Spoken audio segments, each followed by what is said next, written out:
your Chargers linebacker, Daiyan Henley, and you're tuning in with Chargers Unleashed.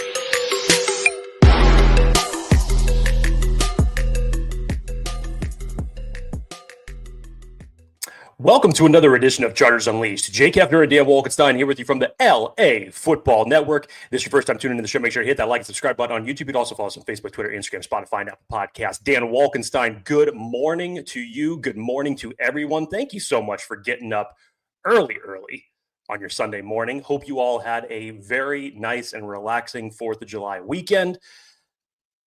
Daiyan Wolkenstein, it's officially July, which means there is Chargers football to be played this month. We finally made it. Training camp starts here in 2 weeks. We're going to talk about it, but the majority of the topic today that we are going to discuss, Dan and I were talking about this for a couple of weeks. We knew we had to make this one a live show because this required a lot of viewer interaction. And we thought that this one would be fun. These are things that I know topics have been thrown around on different podcasts before, but Dan and I wanted to come up with creative, fun subject matter for this particular podcast in general. As we get closer to training camp, let's have some fun and let's compare.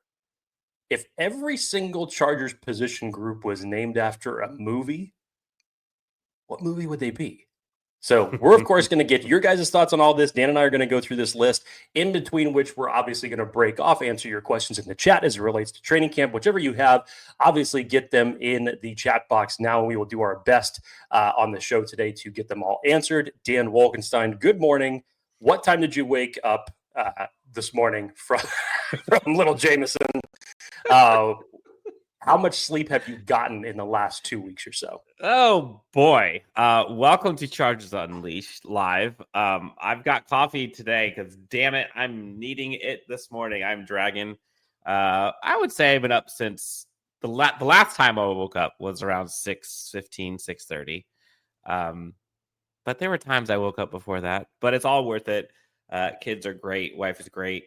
And, yeah, man, it's a whirlwind. But we're here. We're here. And you mentioned it. Chargers football is this month, which is absolutely bananas.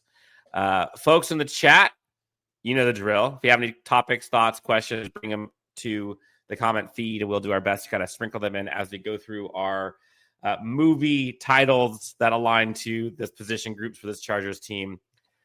If you know the drill, if you don't know the drill, 323-902-7586 is the number to the hotline.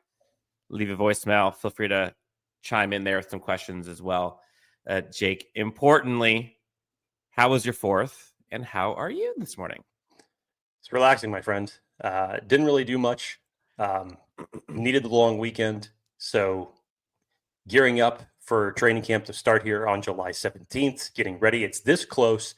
You know how I feel about this time of the year when it really is the bulk of the sports droll, when baseball is really the only thing that you can get on there and watch unless you're an F1 or a tennis fan.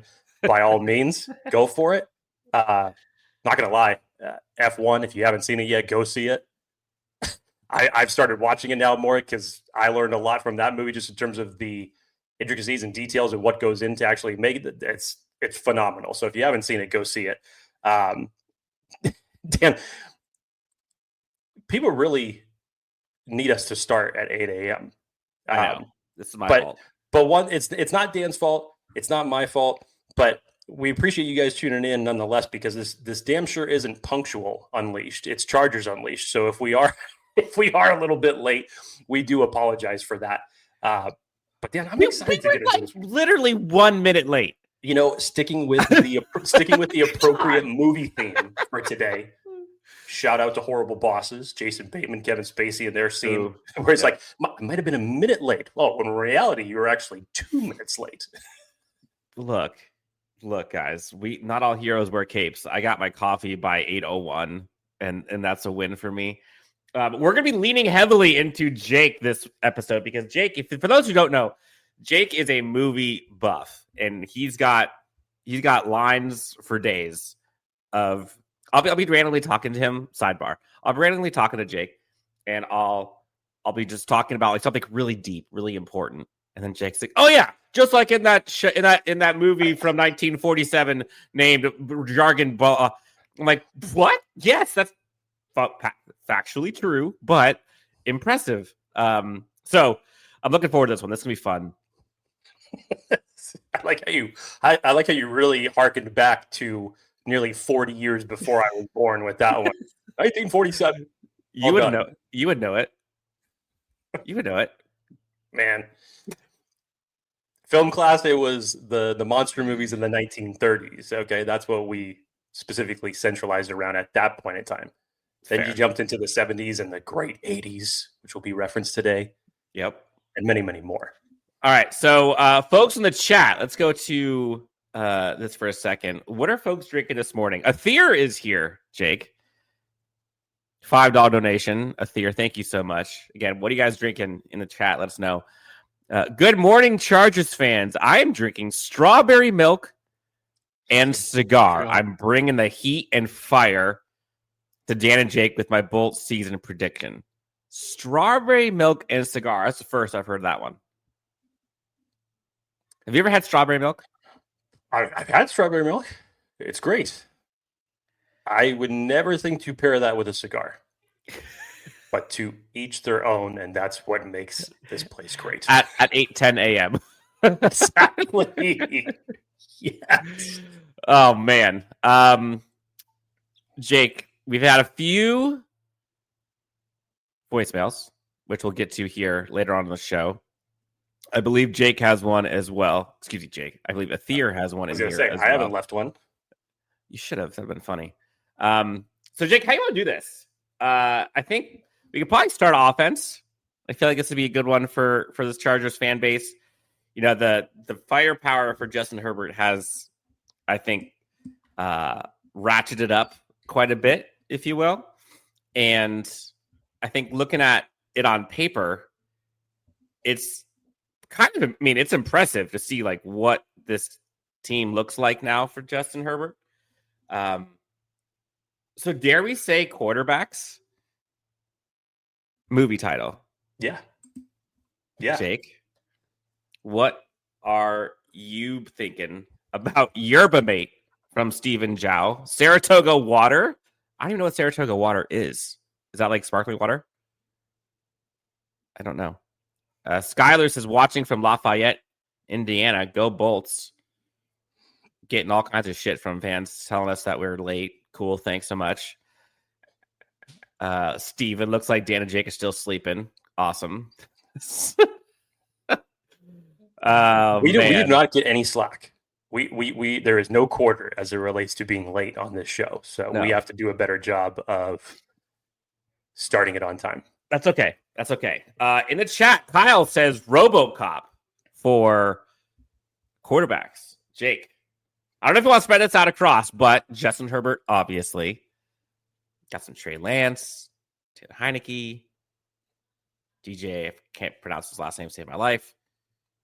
What is the quarterback movie title of choice? So as it relates to quarterback, I actually came up with two, and I'm going to centralize it around Justin Herbert. So take weapons out of it. Just take, up to this point, his career since he joined the league. What is he now? What would the name of his movie be? And surface level, I kind of came up with, and I'll try to relate these as best as I can outside of just the title itself. But Justin Herbert, as of right now, is The Pursuit of Happiness. He's The Pursuit of Happiness. Oh, look, this because guy. He's gunning to get that first playoff win. All the stuff that he gets in the media as far as not being able to get over the hump, and even though all that potential as far as him being one of the best quarterbacks in the league is there, it just needs to get that much better. Just needs to get over that little hump. And so it's The Pursuit of Happiness as it relates to Justin Herbert. I also had The Revenant with Leonardo DiCaprio as far as a, more of a knockdown, drag out, kind of a revenge type of a movie, to a comeback after basically being left for dead. As Leonardo DiCaprio was in that movie. So yeah, those were the two that I came up with. And again, for each position group, I want to try to stick it, keep everything related to that position group specifically, and try to come up with the best names that I could as it related to the films that they're going to be named after. But those are the two that I came up with. Chat, what do you guys have? Someone put the Towering Inferno. Whoa. I have not seen that, so I have no idea the reference there. 1970s, Dan. Oh, okay. That was back when the disaster movies like Earthquake, Towering Inferno, the Poseidon Adventure were like those were the big things. This is before Star Wars, so film during that point in time was like, sorry to say, very bleak as far as just the premise of the movies themselves. For me, it's okay. This is going to show how bad I am with movies. Which, I'm not terrible, but when I think of movies prior to 1970s, I'm like, all right, Sound of Music, Casablanca, bunch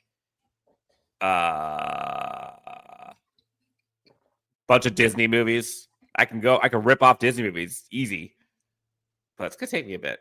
I took film class actually in community college. That was fun. I slept through almost every single one of the international ones. I'm not gonna lie.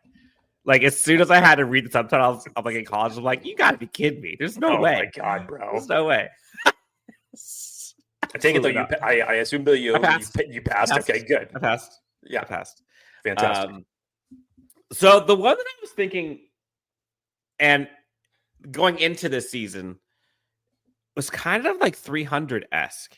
You think about him being Justin Herbert outmanned, right? He's going up against all these other teams that have all this firepower that he has not had, right? You talk about all of the players that Justin Herbert was toting along with him. Think of the Michael Bandys and the Semi Fajokos and the, other than Ladd McConkey last season, it was kind of who? And you think about the tight end position, offensive line, kind of getting destroyed. And even though you have Rashawn, Slater, you have Joe Alt, there's always something happening. He's getting hurt, he's getting blasted, but it seems like this David versus Goliath thing where he's having to overcome all of this stuff. And will this be the year?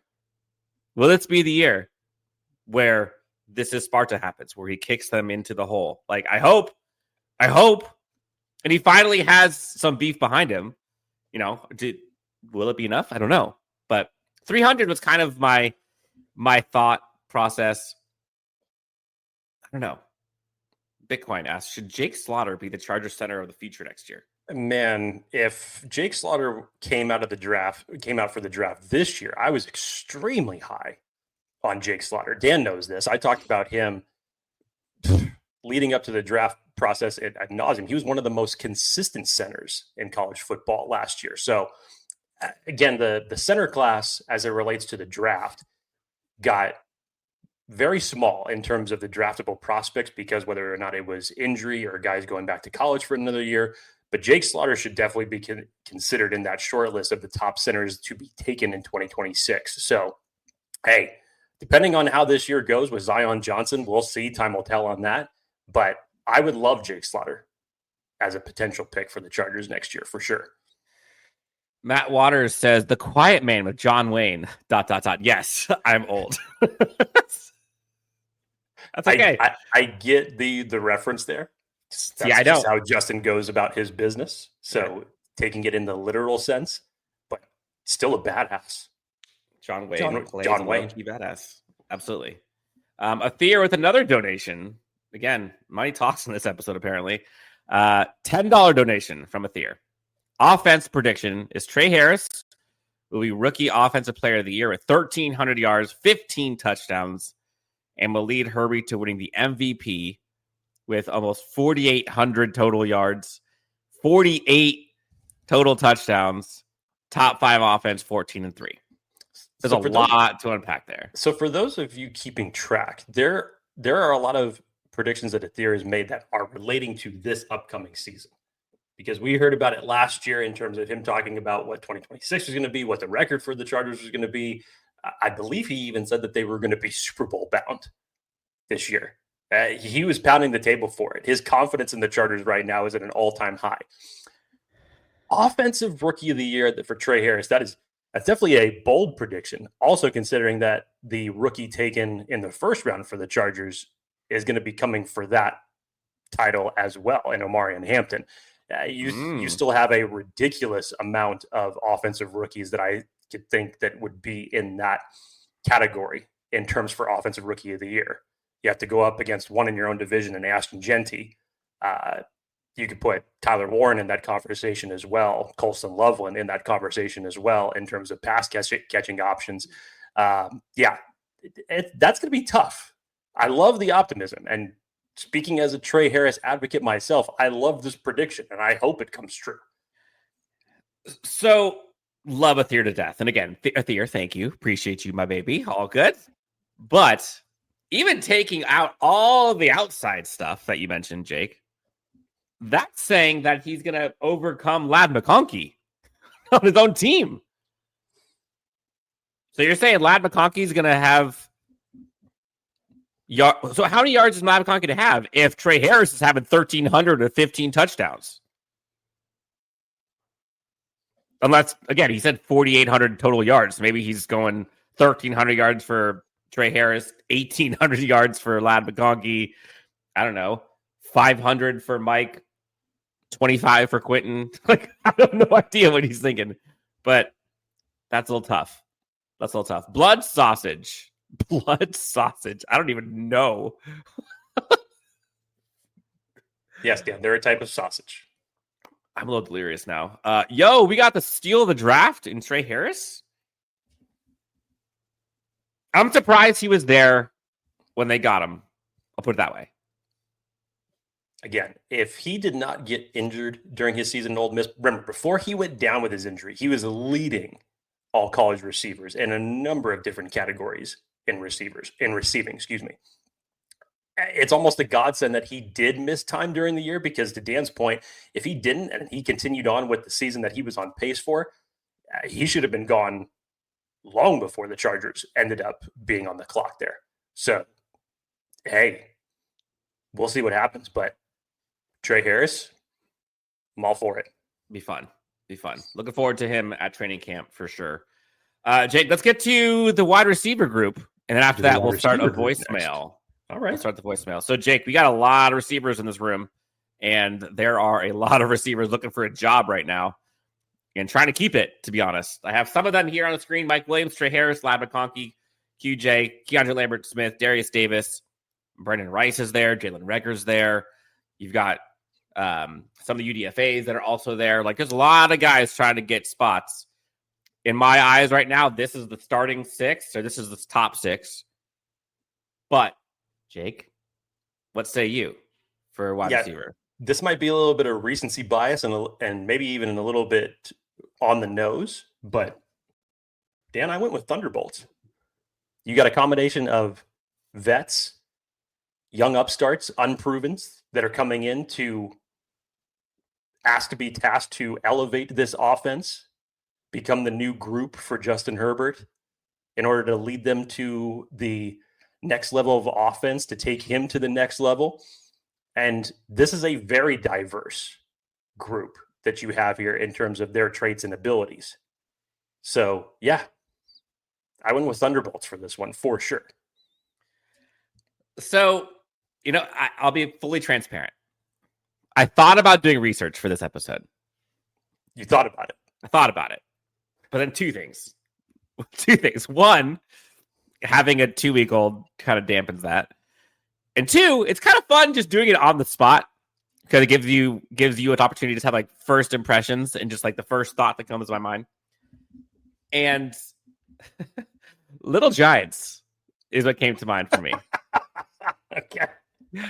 And you think about like what this and again, maybe this is a little bit also like recency bias, but just looking at years past where, this team shows up to the camp, they got bubble wrap. Like, the guys are kind of tiny. They look up to the players across from them, and it's just no match, right? At the beginning anyways. And they're just getting tossed around, and there's just nothing for this Little Giants team to be able to do. Like, there's no guy in their back pocket just like coming out to start swinging. But Little Giants, the icebox. But see, this is what I'm saying. Jake has all of it. So then you move forward, right? Little Giants start figuring out what the hell they're doing. Could they start winning? Could they start improving? Going to start picking up those 2-pound dumbbells? I'm not sure. Maybe. But the little Giants, kind of had for this one. We'll see if they can have that story arc. I hope. Kyle Tucker says Top Gun. Wow, tale two halves. Kyle Tucker says Top Gun, and Forgotten Locale says Forrest Gump. Do the one in between there as well, because that's the one that actually really got me. We got the cast of Police Academy in here. I love it. Of those three, Jake, Police Academy, Forrest Gump, and Top Gun, which one do you think? I'd probably have to lead with the Police Academy, honestly. And it's not a detriment in terms of the skill set, but that one's pretty good. Oh, that is great. Again, Chad, as we go through these, we want to hear your guys' takes on if these position groups, as it relates to the Chargers, were movies, what would they be? Let's hear it. Live show, Jake. We've got a voicemail from Iowa that we'll be talking over here in a second here. Go ahead and leave your voicemail and we'll listen to it. Jake, first voicemail. Let's see what they have to say. Again, no particular order. We have not heard any of these. Neither of us have. So they got to say. First one. Dad, Jake, this is Etienne, your boys that loves you. Jake, this is for you, my brother. Here we go. The schedule being tough, it's nonsense talk. It's overreaction. We have seen all these teams in the AFC. The year before they made it to playoff, what happened after that? Let's talk about the Chargers. They made it to the playoff. They lost to the Jaguars. What happened the year after that? That's a perfect example. All the teams on the schedule at home, aside from the Broncos, the Eagles, and the Vikings, they all fraud. You know that. I know that. You just don't want to admit it, my baby. They're all frauds? Yes, according to a theory. I know that, and you know that? I don't know that. I don't know that, nor do I believe that. I still love you. 13-4. 13-4. Okay, so I think I cut you off, Jake. What are you saying? No, it's okay. Was there more to his message? Yep. Super Bowl destination San Francisco. Let's go. What you got to say to me? I'm bringing the fire early. Love you. He's bringing the fire and the cigar smoke with the strawberry milk. So as we were saying, Athir once again is doubling down on his Super Bowl prediction for this year. As you guys heard, 13-4. Very confident in the Jim Harbaugh year 2 led Chargers. And look, we could go on a whole soapbox as it relates to how much difference a great coaching staff and a great front office means to this team, because it definitely changed my optimism from one regime to the last. But at the same time, still kind of got to be real about it. I know a whole lot of like hubbub since the schedule releases come out. Just it either like absolutely flames the people who make their predictions about it, or it just totally torpedoes their credit in terms of what they see. But look, the AFC West in general, we need to understand this. And this is not, you have to remember this. This is not a negative perspective as it relates to the Chargers. But the AFC West in general, whether we're talking about coaching, roster personnel, free agency draft, whatever it is, collectively got better. If we remember watching those 3 days of the draft, and whether the Chiefs were on the clock, the Chargers were on the clock, the Broncos were on the clock, the Raiders were on the clock, each one of their selections, probably through like about the first 5 rounds, you were like, damn it. I don't want to have to go up against that guy in my division. You thought it was only through the first round? Hell no. Kansas City got a number of players that Dan and I were extremely high on throughout the draft process. Denver ended up picking up one of my favorite running backs in this class, in R.J. Harvey. We all know about Ashton Genty going to the Raiders. The AFC West is going to be extremely competitive this year, and that's just within the division. Yeah. You look at the rest of the games the Chargers have on this schedule, other teams got better too. So we can't just assume, even though that the Chargers roster today, yes, no question about it, is going to be better in 2025 as it relates to the personnel, the coaching, and under Jim Harbaugh, and I'm more specifically, I believe under Greg Roman, in terms of the running game, is going to be better executed. But at the same time, this is football, guys. this is competition at its finest. We can't just assume that the Chargers are going to come in and bull rush everyone. So yes, we haven't seen this team play, this version of the team, a single snap yet. So if we happen to have records like Dan and myself have at 11-6, 10-7, yeah, it's not a detriment to the Chargers. No, It's more of a collective perspective of where those games are played, who those teams are, and that's all it is. most likely, if the Chargers go 10-7, that means that they are beating the teams that they're supposed to beat, and then going plus 500 against playoff teams. When is the last time they did that? And we're still having 10-7. That's not a bad thing. Like, that feels pretty good to me. Feels pretty bullish. Kyle Tucker says, no, the faders are fool's gold. I mean, they might be. But if you add Pete Carroll, who's a damn good coach, you add good players, that makes the team. Their team's definitely not worse. I'll tell you that much. So, we'll see. Jake, running backs. Yes. Running backs. So, we got a lot of oomph in this running back room this year. Amar and Hampton, Najee Harris. Then the guys underneath that, it's going to be a bloodbath. Kamani Vidal, Rocket Sanders, Hassan Haskins, name a few. What is your movie of choice for this group? Yeah, Dan, I went with the A-team for this one. The A-team because this is plan alpha for Jim Harbaugh and Greg Roman in terms of what's going to set the pace for them. The difference is, they had the same plan last year. It was just executed horribly, whether it was due to injuries, poor offensive line play, defense keying in on it or not caring about it and not having to worry, and they were able to blitz Justin Herbert and put you in third and long situations. This is plan alpha. This is the A-team, comprised of Omarion Hampton, Najee Harris, Rocket Sanders, and presumably whoever is going to win out the final running back spot between Kamani Vidal and Hassan Haskins. This is the A-team, plan alpha. This is going to set the tone for Justin Herbert and this offense moving forward. That's a good one.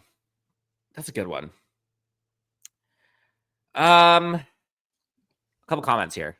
Coach Harbaugh is not losing 6 games this season. Coach Harbaugh lost 6 games last season. Made the playoffs. Look, if there is one thing that Dan and I are happy to be wrong on, yes, it's stuff like this. Like, I would love to agree with Athir on a 13-4 record, or anybody who would like to come up and say a 12-5 record. I hope you're right. Honestly, I do. I'm not here to put down anybody else's bold predictions in terms of the success of this team because I'm all about it. I'm all about it. Just saying.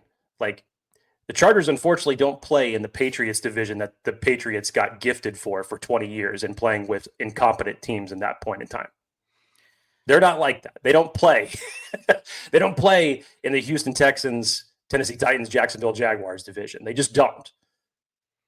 Like, imagine, would he be saying the exact same thing if they played in the AFC North? Hell no. It's pretty damn. I mean, the AFC North and the AFC West are just, they're juggernauts right now as it relates to the teams in their divisions. So they play in the 2 toughest divisions in just the AFC conference alone. That's all it is. If you want to say, the Chargers are going to go undefeated this year, by all means, go for it. By all means. I love the optimism. Truly, I do. Fast and Furious for the running back room. It's a good one. Throwback a little bit here, Jake. Never Back Down. Ah. For folks who have not seen that movie, by the way, one of my favorite movies. Shout out 2008. Yeah. Shout out 2008. Is it sad that we have to say that 2008 is officially a throwback? There are literally people probably in this chat who were born in 2008 or after 2008. Good Lord. Never Back Down. Highly recommend. But underground fight club scene in high school, and kid shows up, and there's just bullies. There are just bullies all over the place. And this guy's getting his butt kicked. and then afterwards just starts going full throttle, imposing will, right? And I think about this Chargers running back room and kind of what the mentality is, with the Greg Roman, with the Najee Harris and Omar Hampton style, right? With that right side of the line with Joe Alt and with Mekhi Becton. And Daiyan Johnson, Rashawn Slater on the other side from a running game perspective. Like, that's bully ball. And that's imposing will. And that's never backing down. And that's like, I'm going to do what I want to do regardless. I appreciate that you didn't say that the fact that the main character in that movie who was getting his ass kicked was Jake. Very much appreciated, Dan. Yeah. But it's an enjoyable movie nonetheless. I love that movie. That's taking me down memory lane. You want to feel sad. People have started making parodies of 1985 by Bowling for Soup because the gap between 05 and now is the same. And there's a lot of things that are getting remade these days, more specifically with Disney, and especially this recent news about them talking about rebooting the Indiana Jones franchise. Like, there's just some things you don't touch. Leave it alone. There's just some things that you don't touch. Now, I will say this.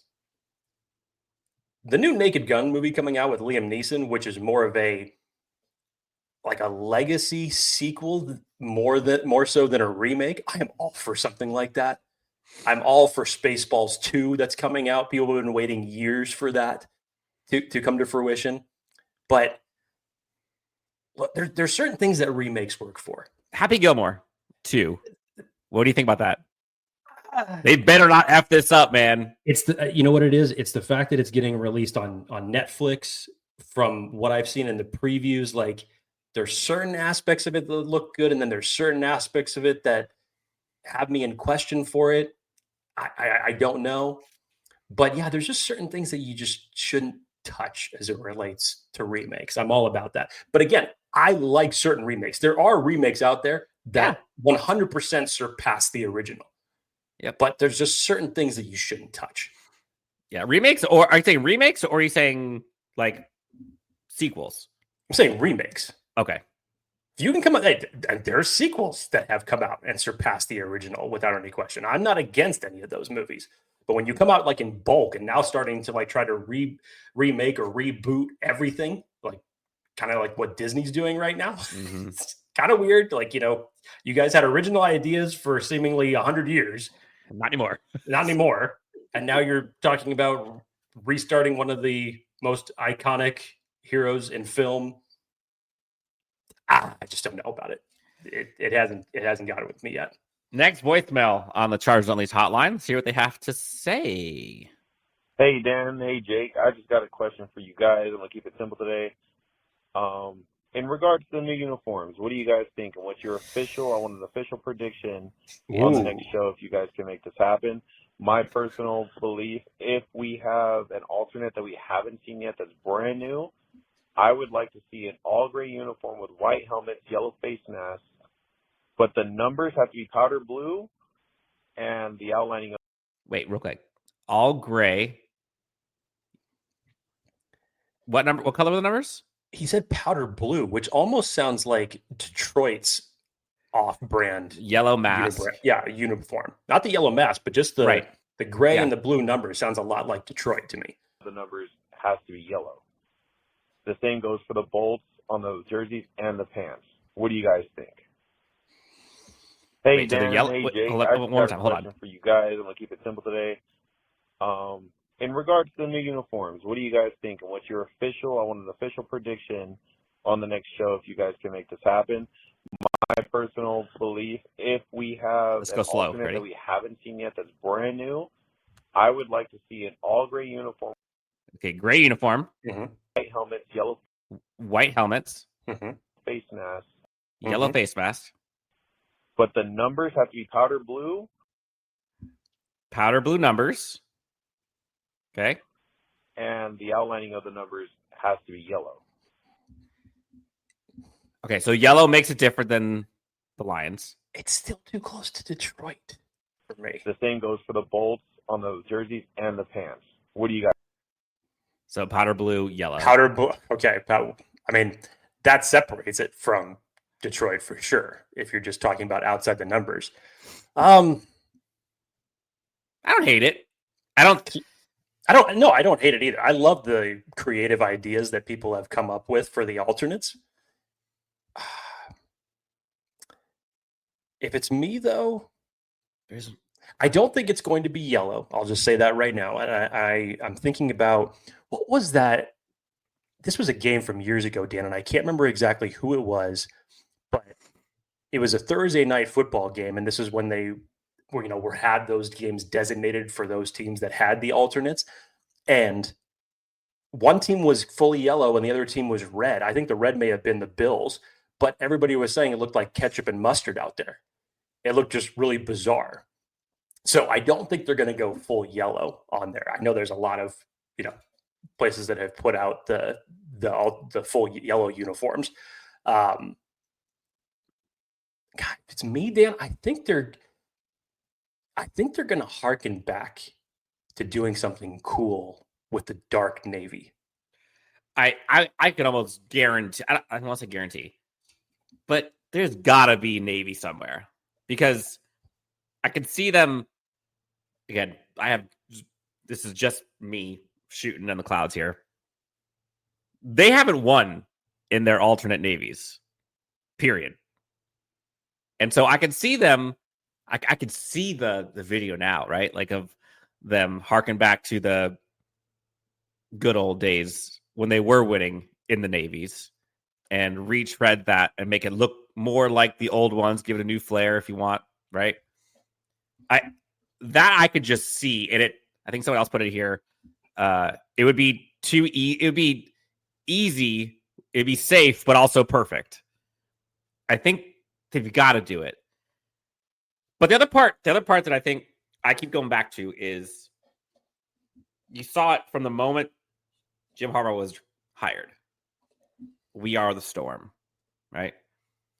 Whatever the jersey is, guaranteed there's going to be references to a storm in the release. So if it's all white, you can think of white lightning, right? Go dark, you can think of like storm, dark night. You go to like the black, which I don't know if they'll do black. Black would be sick, in my opinion. But I would be shocked if there isn't a storm tied to this jersey release. The navy blue, I kind of like the white lightning. That kind of seems like it would play. Imagine like a white with powder blue, kind of look a little, or white with gold would look a little sick. Like kind of Hercules-ish. Here's the big change that I'm hoping that they make, Dan. And this is outside of color. This may be considered minor to some people. I hope you go back to the old jersey font numbers that you had in San Diego. Yeah. That's one thing that I hope on this jersey that they harken back to. Yeah. We got Raiders fans in here. Look, Raiders fans, y'all got a good squad. I like your guys' chance this year. We both said your team looks better. We both like your. It's funny, Jake. I play pickleball all the time, and there's a Raiders fan, and I remember, I think it was like after day 3 of the draft, I had a pickleball day, and he was there, and I was like, "Damn it, dude! Like, you guys drafted so many of the guys that I wanted. Like, you guys killed it." He's like, "I don't know, man. I don't know. We usually suck at drafting." Fast forward to last week, dude. I really like our draft picks. This is that Jack Pesh guy. Oh man, he's just an all-star. That Ash and Genty kid. Whoo, doggy. I'm like, dude, stop. I know. I'll give a movie reference that I actually had planned to do for another show. I'll keep it in the horror realm as it relates to the Raiders. And yes, while I think they're going to be improved, I would name them I Know What You Did Last Summer. Because it's always during the summertime where the confidence is sky high. They'll go undefeated in the playoffs, or they'll like they're like, oh yeah, we had this terrific offseason. We're going to come for the AFC West this year, and it's just, I know what you did last summer. You sucked. But no, with that being said, I definitely think they are going to be more competitive this year. Forgotten locale. The Navy Color Rush retired winless, which, yeah, I agree. Pretty confident it will be Navy. Their last YouTube post had a white bolt outlined in Navy. Oh, yeah. Did you see that, by the way? I saw that circling around social media. But then they had another one where the bolt was back to regular. So maybe breadcrumbs? I don't know. Get a hurricane siren blaring. I can get behind that marketing. Totally. By the way, if you get Chargers fans, if you go to games live, be prepared. That cannon will scare the shit out of you. I promise you. I don't know what it is, but it's so much louder at SoFi than it ever was at Qualcomm for that specific thing. It just freaking echoes. Okay, Jake. We did quarterbacks, running backs, wide receivers. Let's go tight ends. Dan, I think you're going to like this one. This one was actually tough for me to come up with. And then I found a movie that just hit the closest that I could on a number of different elements here. Tight ends, and maybe this is centralizing about one person specifically, but how about the fifth element? The fifth element. Mm-hmm. On the nose with the Rondé Gatson being the 5th round pick that they traded up for. Oh, okay. But the tight end room in general, I think, is going to be much improved, obviously, with the receiving options that you have in Tyler Conklin and Rondé Gatson. Will Dissly going to go back to being his, what brought him to the dance and what he does best in blocking tight end. Same goes for Tucker Fisk. But this is going to be the element that never really got to shine last year as it relates to the tight end room. And everything was talked about as it relates to the wide receivers underperforming. People considered it the worst wide receiver group coming into the league last year before Ladd McConkey had his breakout season. But this is going to be the fifth element, Dan, that I think is going to help elevate Justin Herbert. And we've already been hearing these things about Rondé Gatson during the early days of OTAs. I'm excited to see how this is going to progress in training camp here in the next couple of weeks. Ooh, I like that one. Honestly, this is one of the ones I couldn't think of one. I was trying to think of replacements was one that I had where I was like, okay, if we got some replacements in here, we got some dogs. This was a hard one for me. Did you have any others that are on your list? For this one, no. This was the one that I landed on. I don't have any. Folks in the chat, what are your thoughts on movie titles for the tight end group?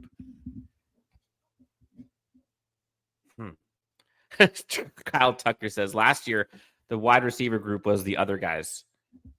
There we well go. Done. Now we're thinking. Now we're thinking. Done. Some people like the white jerseys. Some people don't in the chat. A lot of people talking about too many teams have done the white out. They can see the white lightning. No more Navy unless we do the crackling lightning instead of the Zeus bolt. Remember for a minute the LA Chargers logo? Oh, God. No. Nobody needs to remember that. That needs to actually be wiped off the internet and stricken from history. Joey asked, jerseys will be available online on day of drop, right? I'm pretty confident. I think I saw sure they would do that. I think I saw that they were going to have all that stuff ready. The good, the bad, and the ugly. Someone has for Pammy. Tight end group is a Transformers. It's a good one. And I don't necessarily know if literally, but transforming this tight end group from last year this year, for sure. For sure. Offensive line, Jake. This is an interesting one. I know you're excited for this one. I can tell. What say you? So we all talk about so much in terms of, in general, we expect this offensive line to be improved. You have Rashawn Slater that's going to be coming back. Joe Alt's coming into his second year off of his good rookie season. You're bringing Mekhi Becton as your free agent. But what is always the conversation related to as it relates to the Chargers offensive line? Who's going to be playing left guard and who's going to be playing center? That's the leadoff. And in this case, Dan, I went with trading places. Dan Aykroyd and Eddie Murphy, because that might be exactly what we get by the time training camp rolls around. Trading places. Zion Johnson and Bradley Bosen might just simply trade places. And that's how this offensive line could come about. I still think that as training camp progresses, that Andre James is going to get a little bit more snaps into this mix. But those are your two options. I honestly believe it's either going to be Zion Johnson at center and Andre James at center. And either Zion's going to be back at left guard or Bradley Bozeman's going to be left guard if Zion ends up taking that center position. I think those are the two options that we should be expecting to see by the time that we hit week 1. But Dan, everything as it relates to this offensive line is all about trading places. Who's going to play left guard, or center? Okay. Forgotten Locale asks, does he still sell that Crystal Head vodka? Got me. Kyle Tucker says, Lord of the Rings, 2 Towers.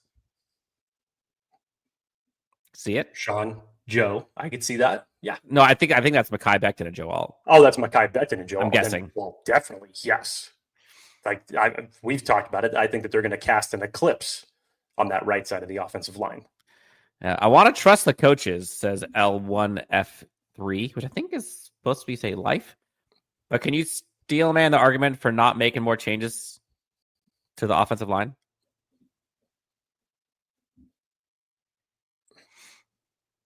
It's hard because I'm a little bit indifferent as it relates to this topic. I think them going out and getting Mekhi Becton was a fantastic move.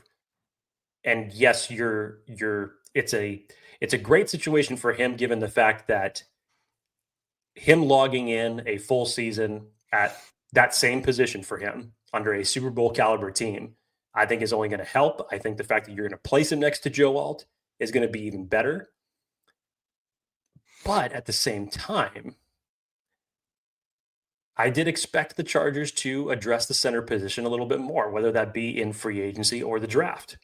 Just didn't end up coming to fruition. And now, you have the conversations about Zion Johnson, who I truly believe this coaching staff is extremely high on, given the fact that they're giving him every opportunity to succeed, even at a position that he's never played before in NFL or in college. And mind you, they didn't pick up his 5th-year option. So this is essentially a prove-it deal for whatever position that he's going to end up playing this year.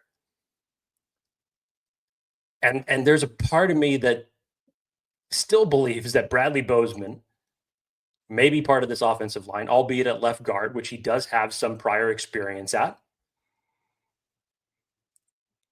But I can't be fully confident to say today that that's the right move. But then again, as Dan and I have noted time and time again, this coaching staff and this front office is extremely transparent. They don't hide things close to the chest. And we've seen that from Jim Harbaugh's first day when he was announced as the Chargers head coach. We've heard this from Joe Ortiz in terms of their strategy, in terms of building this team. Yep. When they say they're going to do something or that they believe in something, it's probably true. Yeah. I don't know if this is appropriate or not, but my gut tells me that Chargers fans are going to be pissed even if they look like superheroes throughout the preseason training camp, if they even play preseason. They're going to be pissed if they roll into the Chargers week 1 game against Kansas City in Brazil with Zion at left guard and Bozeman at center, regardless of if they've looked better or improved or not. Because they're basically going to say, look what happened last year. Look at Houston, and all you did was you brought in Mekhi Becton, and you're expecting everything else to just roll on. Now, could that play out? Possibly. Could that play out and be successful? Possibly. But regardless, I think Chargers fans are going to be pissed and nervous as hell. Now, I think next in line, probably a little less pissed, less nervous, might be if they switch, right? If they go Zion Johnson at center, Bozeman at guard. Because then it's like, all right, well, hey, maybe they found something. Maybe they unlocked something. Then all of a sudden you have 3 positional changes for an offensive line. But again, I don't know if they're going to be that happy, right? If they go out and get a free agent, Brandon Scherf or whoever, Hernandez, like maybe. I think the Chargers fan base is probably going to be like, hell yeah, we fixed everything. Whether or not that's true, I don't know. I do feel that I would brace for Zion being the left guard, Bosa being center, I would brace for it. And I think what the Chargers team is hoping for is this versatility thing and giving Zion Johnson the ability to go into center for a bit, learn that side of the house. Maybe he can bring those tools back over to guard, right? But I have a hard time believing they're going to go elsewhere for a starting guard or center that's not on this roster already. But we'll see. Heavyweights, Jake, was the one I wanted to use. Nice. And not necessarily because, they were the underdog, so to speak, in the movie, but Come up here, son. Get on the scale. yes. Get off the scale. Shout out Ben Stiller. Shout out all those snacks hidden in the bed posts. But heavyweights in terms of the literal sense, like we got some beef in this offensive line. You look at the sheer girth of Zion Johnson, Bradley Bozeman, Mekhi Becton, Joe Alt. I mean, Rashawn Slater is not small by any means, but comparatively speaking, he's the smallest of the bunch in terms of, I think, size. I mean, this group is massive. And you talk about road graders, you talk about just plowing through folks, like that pairing of the beefy offensive line with the beefy running back room paired with a Will Dissly, that's his calling card. Like, that's kind of why I go back to that imposing their will thing, right? Building bully ball, medieval trench warfare type stuff. Like, they're looking to do whatever the hell they want, when they want, even if you know it, right? You think about like the tush push. You know it's coming. There's nothing you do to stop it. Like, that's kind of the way I see this happening for this Chargers team in the running game. Like, Greg Roman will be damned if he sees 2 seasons go by having, 20th run game? Like, that's not happening this year. There's no way. So that's what I have. Eddie says, if the interior offensive line collapses for a second year, we need to go have a discussion about our GM spending mid-rounders on IDL. I don't know about that. She says, interior defensive line and offensive line are both big concerns and unknowns, in my opinion. I totally get that.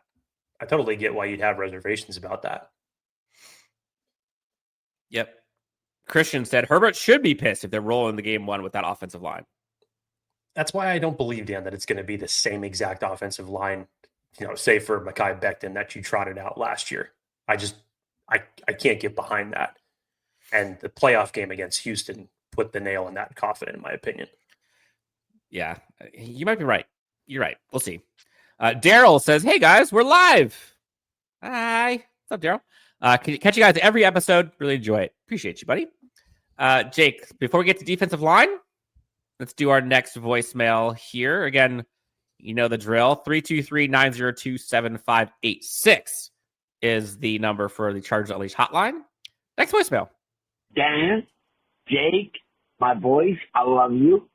This is Akil. Oh, Akil's back. Again. Fan favorite. Oh, self-proclaimed fan favorite. I'm sure the chat would agree. My season prediction this coming season, Justin Herbert will win NFL MVP Oh, okay, this is the audio version of what he put in earlier. Okay. and Offensive Player of the Year. And offensive play of the year. Okay. I'm going 4,600 total yards, Okay. So Athir tells us everything that he already and told us. 46 total touchdowns. That will lead to finish the season with hosting the Lombardi Trophy. Okay. Cool. All right. We know how this one ends. Again, the confidence level of Athir right now as it relates to the Chargers' upcoming 2026 season just cannot be matched right now. So now we have Trey Harris winning the Offensive Rookie of the Year. We have Justin Herbert winning the league MVP and winning the Super Bowl. Mm-hmm. And the Offensive Player of the Year. With 400 touchdowns. Titles. Yep. And with a 13-4 record. I don't know how you can get more optimistic than that. I used to be the optimist. You did. Then you finally came down to earth. I used to be the negative shithead on this show. And again, that's my soapbox moment when you go from one regime in terms of coaching and front office to another. And look what it does to you, because I fucking feel great. Dan knows this. I have been the most positive that I have been in the last year. As it So relates weird. to doing this show and talking about this team. But hey, from that 2020 to 2024, it was rough. Next voicemail. Good morning, Bolt fam. This is Matt Waters calling you from Iowa. Is it 50 years of Chargers codependency stalking, or am I wrong to think that maybe this coaching staff can turn our interior offensive line around? Let me know what you think. Honestly, I think that they can.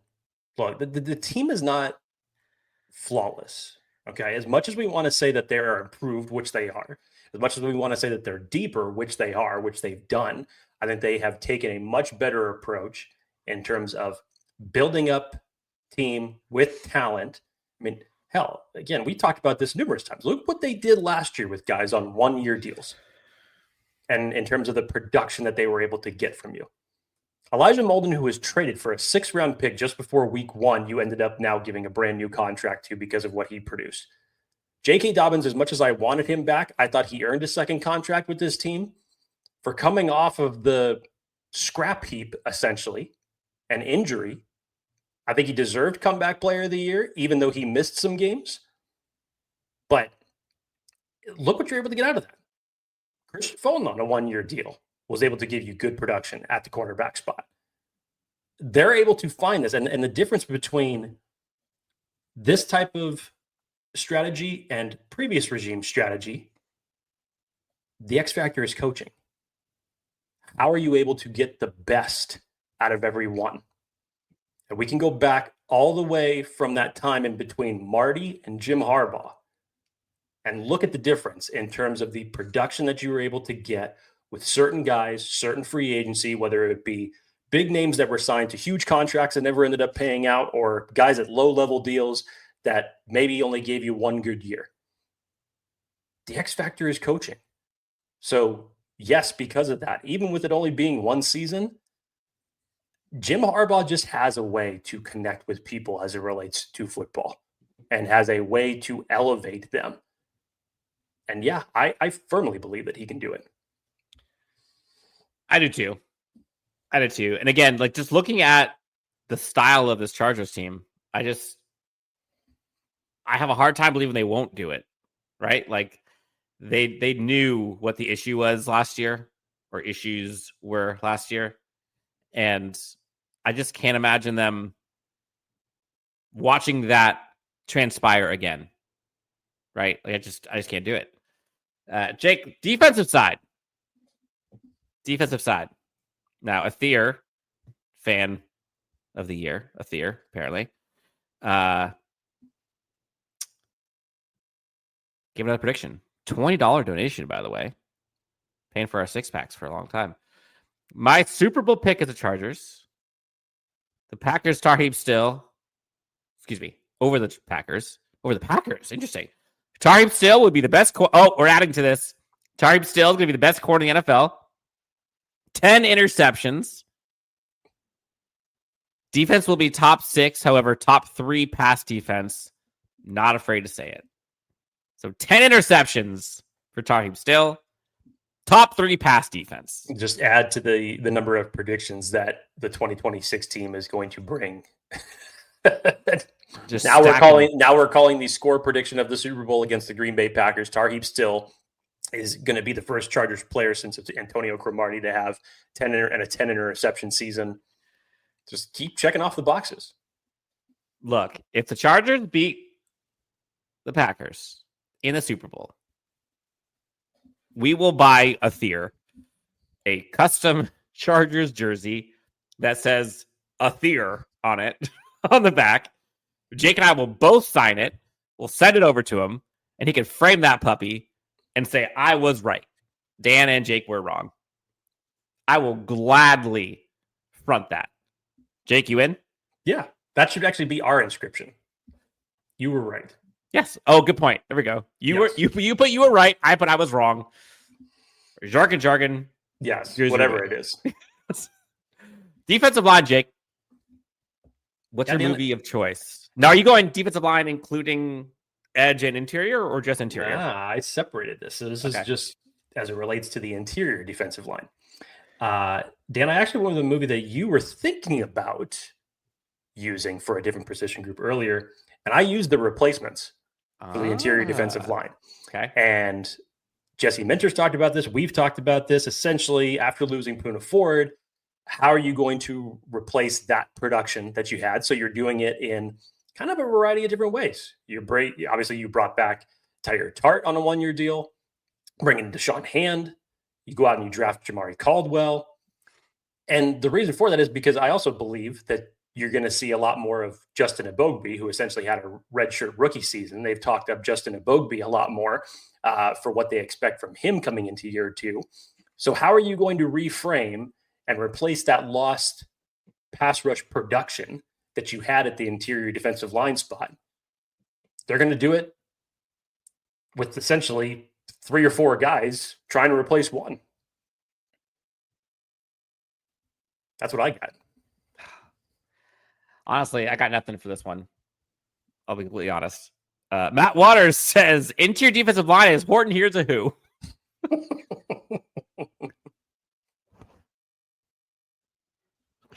Why? Come on, Dan, didn't you read the story?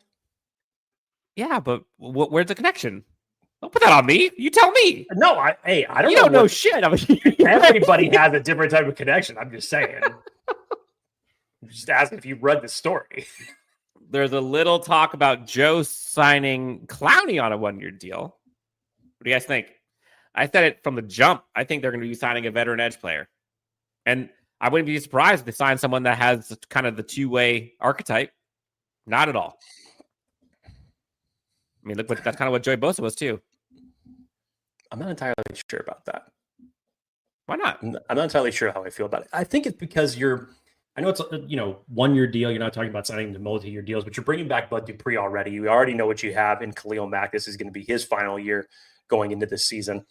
But it's time to change the guard in terms of getting the youth movement in there. And I'm still a huge Draymond Morris brash fan. Mm-hmm. I hope that he gets an opportunity to show what he can do because he's got the speed that you need at the edge position for this. So if you use him specifically as a third down edge rusher, if they end up keeping 5, which I unfortunately don't believe that they will, but if he ends up getting an opportunity, he's got that speed to power that you need from the edge position that you can utilize really well. So again, not necessarily knocking Clowney, but I think you need to go with this little bit. You already have 2 veterans in that room. I think you need to take this shift of the youth movement and move forward with it. Yeah. But at the same time, I don't think adding a veteran takes away from that. It doesn't take away from it. It doesn't take away from it. But how many edges are you going to keep in this room? And where is that going to? I mean, if you bring in Clowney, you can tell me you're going to keep 5 edge players in that room. Where is that going to take away from other positions of need on the defense? Yeah, that's probably the best point. They're not taking Bud Dupree off. They're not taking Tuli, not taking Khalil. They're not taking Kyle Kennard. So maybe they would keep 5, then I'm not sure what the interior defensive line would look at, but there's a shit ton of those. Exactly.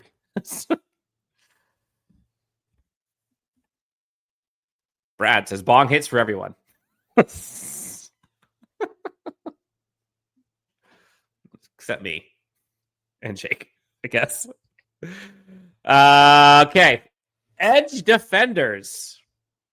This will be a fun one. Folks in the chat, what is the movie title for the edge defenders? But first, hold on.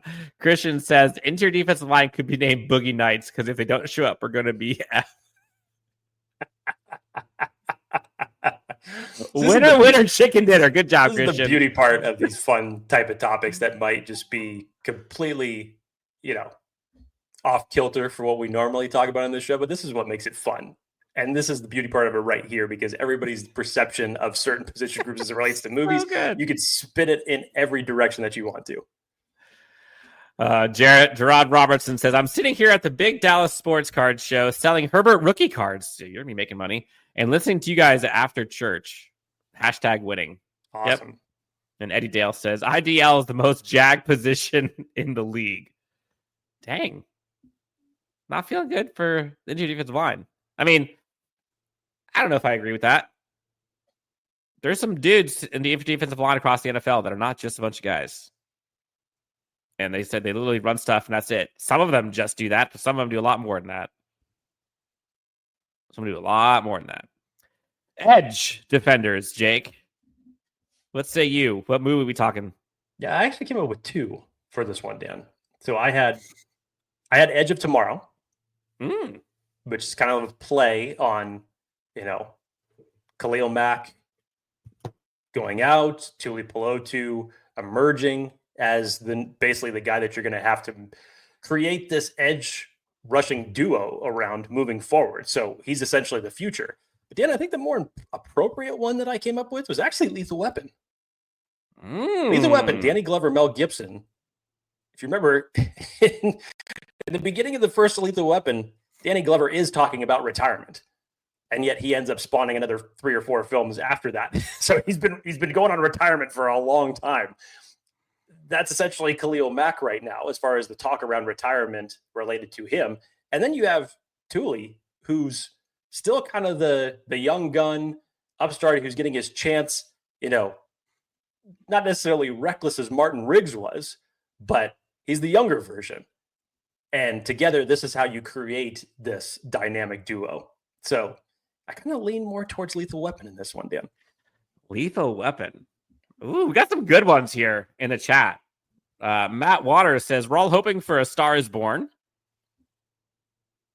And that could be a couple Stars Born. If you're just talking about the title of the movie, I'm with you. Yes. Those of you who have seen that movie, you get to the last 10, 15 minutes of it, kind of a downer.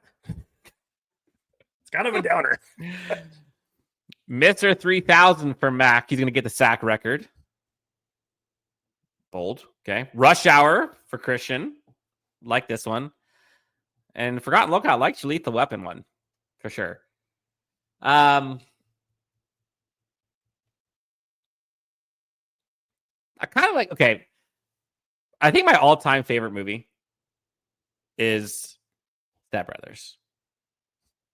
All-time Favorite. Yeah. The Prestige is in there as one of my all-time favorites. SWAT is also in there. SWAT is one of your all-time favorite movies? Love that movie. Absolutely love SWAT.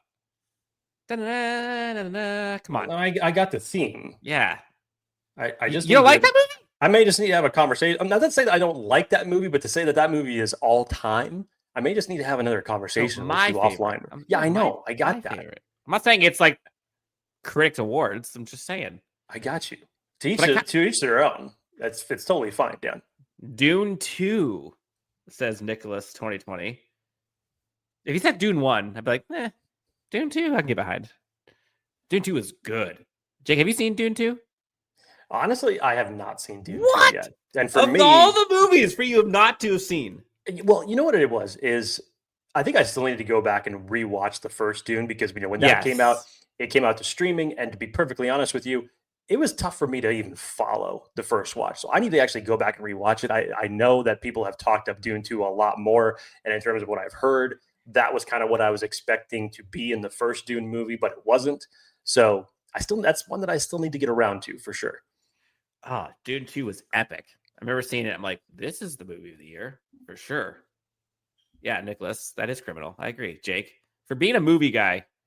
Hey, look, I pride myself on being a movie buff, but admittedly, no, I have not seen every movie known to man. And for some reason, people are shocked by that when they hear that. Yeah, absolutely. You should see every movie. That's what it takes.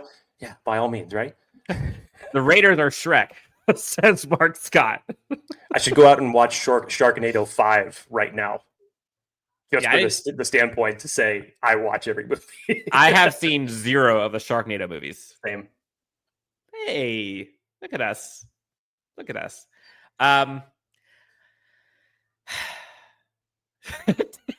Hey, Jackson, did anybody see 2018's letter?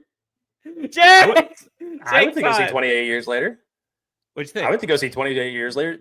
Here's how the best I can say it without ruining it. Again, this is my perception. I know a lot of people absolutely thought that this movie was incredible. Now, in terms of cinematography, if we're talking like that, if we want to break it down that way, it's visually beautiful. I thought it kept a lot of the old grittiness of the original 28 Days Later, even though the fact that we're shooting this movie entirely on an iPhone, which is just incredible when you think of the editing aspects of it. Good point. The first act of the movie is exactly what I thought I was going to get out of this movie, from it being 28 years later, from this zombie pandemic of the rage virus, that, seeing this dystopian like world at this point in time, exactly what I thought. Then it shifts into more of like a very emotional drama. And then the final 2 minutes of the movie, because anybody who's read up on this knows that there is going to be a continuation to 28 years later. The final 2 minutes of the movie, I literally just sat back and, no joke, in my theater, there were people that were laughing, giggling, and saying, "What the fuck is this?" and that was my experience with 28 years later. Am I going to go see 28 years later, The Bone Temple? You better believe it, because I do love this franchise. But that was my experience with this movie. Wow. Okay. It has some potential, says Nicholas. I don't know what this means. If you've seen Dune, Dan, you should know what this means. Come on, Javier Bardem delivering this quote. Oh, okay. Whatever. I don't remember everything in movies, but I see them. Okay. The Chiefs are Scooby-Doo, says Mark Scott. I love Scooby-Doo back in the day, by the way. We can take this completely off the rails and go over. I think we've already gone off the rails a little bit here in the last 5 minutes. That's all right. Edge Group is Into the Deep, says Bolt Baby. I like that one. I was kind of thinking Perfect Storm for me. You think about kind of like the mix of this team. You got young players that are hungry. Kennard's SEC Defense Player of the Year. You bring in like old guys, or you have the vets, and say old guys. Sorry, Khalil. I know how hungry you are. You've got the up and coming, ready to take the next step, and Tuli, Bud Dupree kind of helping with the depth. Like the perfect storm, it seems like the perfect blend, right? Like last year, I think it was way too much relying on Joey Bosa being there. I'll tell you that much. But now, I don't know. I kind of like it.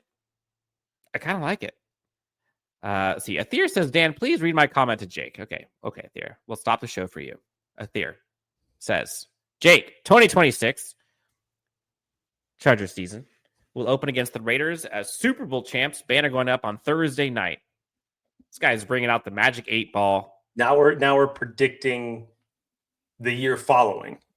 Now it's going to be, they're going to open the season against the Raiders the year after winning the Super Bowl. What is Athir wearing the day after the Super Bowl? That's what I want to know. There it is. Hey, we needed to figure all that stuff out, because that's some pertinent information.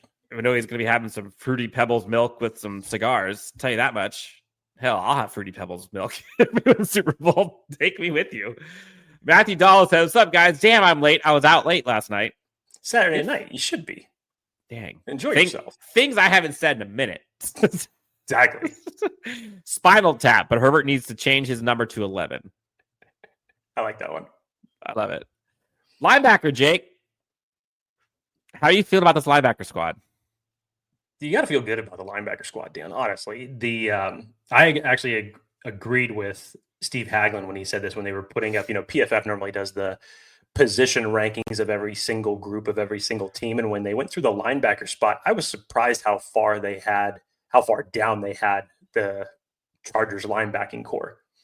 I get it. Junior Colson didn't play much last year, but when you look at how Daiyan Henley in year 2, essentially after having a redshirt rookie year, came up to take the reins and be one of the unsung heroes of this team, and now is being talked about as one of the strong leaders of that locker room. He was phenomenal last year. And when you mix in the likes of what Denzel Perryman was able to come in and do, even in going into year 10 for him, mixing in Troy Dye and Nick Neiman for what they were able to contribute on special teams. And now you talk about how it's shifted a little bit more. And Junior Colson has all of the best things going for him right now. Obviously, last year did not start off well, battling injury, missing time during training camp. He wasn't able to get up much to speed. But the pairing of athleticism and just overall ability from Daiyan Henley and Junior Colson as your starting pair of linebackers, you could do a lot with that. I think there are a lot of expectations from Jesse Minter and Jim Harbaugh. That's why you went out and drafted Junior Colson a year ago in the 3rd round, because he knows this defense inside and out. There is not going to be as much of a learning curve for him to come around on. So I think he has all the potential to hit the ground running by the time that we start training camp and go into the preseason.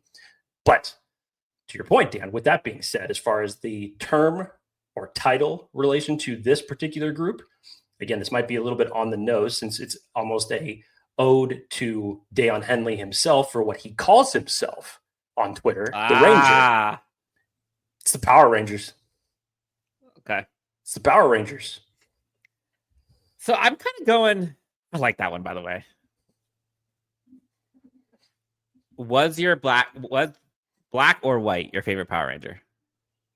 Tommy was everybody's favorite Power Ranger, whether he was the Green Ranger or whether he was the White Ranger, or if you continue to watch the show in its later iterations when he was the Red Ranger or the Gold Ranger, whatever it is. The Rainbow Ranger's next. Tommy was your favorite Power Ranger, whoever it was. Didn't matter.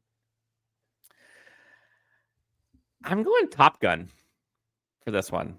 And maybe I'm too bullish on Junior Colson. I don't think I am, but maybe I am. But this is more so for Daiyan Henley. You think of Top Gun, right? You think of Maverick and Goose, and Maverick is so freaking cocky. Deservedly so, right? Like, so is Goose. I mean, they all are, for that matter. But Iceman for sure is, right? But you think of Daiyan Henley, this young up-and-coming guy, comes in, who's just... plays with a lot of swag, but backs it up. Yes. And you think about Tom Cruise's character, man. Like, that's him in a nutshell. You think of what Junior Colson could be. Like imagine a Maverick and Goose type combo. We're not going to worry about how the story ends, but imagine how good those guys are together. That's what this Chargers team is hoping for, right? You're hoping for that Batman and Robin, the Maverick and Goose. You're hoping for like those duo tandems that just take on the world by storm. I'm hoping for that. Emilio, Jake, Green Ranger has arrived. Black Ranger, Aether, green and white since Christian. Look, everyone here is all about Power Rangers. Linebacker's got to be Terminator, says Matt Waters. Can understand that. Terminator 1, 2, 3, 4. I mean, Terminator 2 is the best of the franchise. Terminator 2 is the best of the franchise. Come on, James, I don't really think that that's that big of a hot take. Come on, trust me, I love 1984 version of Terminator. That's great, but James Cameron in 1991, give me a break, dude. Terminator 2, best of the franchise. James Wagner says, "Bolt up! God bless you guys. Late to the gig, and yes, I can't wait to see Jesse mix up this linebacker group with a creative mindset." Forgotten Locale says, "Well, hell." Well, Henley had to go through hell himself. Forgotten Locale then says 2023 Staley was playing Kenneth Murray over him. You got nothing for that one. Sorry. I don't need to get back up on my soapbox. Nope. But you could. Do you want to? No, because that already took up enough of the show. I don't need to do that. We could create a whole other show during the off season on that topic. I'm not going backwards anymore. Okay. Going forwards. Yes. Okay. Last one, Jake. Well, you got Do you want two well, more, Dan. well, that's you're right. You're right. I'm sorry. Actually, technically, we got a lot more if you want to go that far. Cornerback. Let's hear it. This one next to the tight end group was actually the hardest one for me to figure out. Okay. Dan, I went with, you know me, I'm a child of the 80s. I love the 80s. But when I think about this group that has, when you look at like the veterans of this group being Jasir Taylor and Dean Leonard, when you really think about it, obviously you bring in some free agency acquisitions in Benjamin St. Juste and Dante Jackson, mixed with what you had in your rookies last year with Tarheeb Still and Cam Hart. Dan, this feels like the Breakfast Club to me. Feels like the Breakfast Club. You got all these different pieces, these personalities that are all going to come together and measure and fit into what Jesse Minter needs into his zone defense. And the big question mark is, who is this secondary? Which, again, is another pun to Breakfast Club because the principal wanted them to write an article about who they thought they were. Who are you, this cornerback group? I think we're going to find out. That's a good one. That's a good one. Heat with Al Pacino. Great movie. This is not even cornerback related. It's just a fucking great movie. Dang. James Wagner says, I'm sorry, but I'm a Ninja Turtles fan over the Rangers. See, now we're talking. I would probably have to agree. I mean, they came out. I love both. I can't remember the first season of Power Rangers, but the Ninja Turtle, they both kind of had their time to shine as far as their craze. Ninja Turtles 1 and 2, I highly enjoy. And then right around that same time, the Power Rangers started to surge. So they both really got their time in the sun to just skyrocket in popularity. But I'm talking before the movies. I'm talking like back when it was just the TV. You're talking, cartoons. Yes. Late 1980s. Yes, I feel you. Oh man, Ninja Turtles, Scooby Doo, Power Rangers, Doug. The heyday of Saturday and Sunday morning cartoons. Oh, when was Doug? That was like my jam. Doug was, I want to say that was 1990. Nicktoons slate in the morning on Sundays. It was Doug, Rugrats, and then the great Ren and Stimpy. Okay, I never got into Ren and Stimpy, but Doug and Rugrats were like my back-to-back. That was like my childhood. Man, Ren and Stimpy is still a cartoon, which I totally get, and you can relate this to any movie as well, where they say you watch that movie as a kid, or in this case, you watch Ren and Stimpy as a kid, and you have a singular perception to say, this is funny, this is hilarious, I love this show. And then you watch this same episode as an adult, and you're thinking to yourself, how the hell did this get on Nickelodeon at 11 o'clock in the morning on Sundays? How the hell is this possible, given what they were talking about on that show? Yeah, I don't know, man. I don't know. You mentioned Breakfast Club for the cornerback room. There's a bunch here, right? Like, I think you can go, if you want to stay in that section, like you can go into like Sweet 16, right? And go into Ferris Bueller's Day Off. Like I kind of think about like a lot of those young, up and coming, young adult, unproven, kind of all getting together type thing, having their chance to do what they want. There's so many. It's really interesting because if you just take out the names for a second and take out the coaching staff and you're relying on two veteran, if you want to call them that, St. Juste and Dante Jackson, cornerback free agents, two fifth-round rookie, second-year players, and then a sixth-round player in Dean Leonard, Jasir Taylor. That's who you're relying on for your cornerback room. It's kind of like, oh God. But then when you add context, right? Like with Jesse Minter and Steve Klingscale, and then how well those fifth round rookies played out, and then kind of the archetype of the traits, right? Like, okay, maybe this young group could have some fun. And you're banking on it. Sure as hell banking on it. And then I think what's most important to this is you go and listen to like the mic'd ups, right? We all saw Jim Harbaugh's, we saw Greg Roman's, but Jesse Minter's, man, like you just feel the oozing of confidence and of understanding of people and of scheme and of this sport. And it still blows my mind that he is still the defensive coordinator. It's just so fun watching him coach this team. And so, in Jesse, we trust. But yeah, I kind of go back to I agree with you with like the Breakfast Club, Sweet 16, Ferris Bueller. I think about like Camp Nowhere, all the little kids just out there just going crazy. That's kind of where I go. To this comment, JRMR6110, you guys might be too young for Street Sharks. I am not too young for Street Sharks. As a matter of fact, I had one of the action figures for Street Sharks. I don't know what Street Sharks is. I am barely. Hold on. Look up Street Sharks. I was going to say, what's Street Sharks? Look up Street Sharks, damn it. Street Sharks. Let's see. Street Sharks. And the other one from Matt Waters. Bugs Bunny Roadrunner on Saturday morning. Epic. But I am not too young for Looney Tunes, my friend. I remember Looney Tunes very, very well. Oh, yeah. Very, very well. And yes, even when it started to transfer from Saturday morning cartoons to just become a weekly staple on Nickelodeon during weekdays, hell yes, I would watch it every time.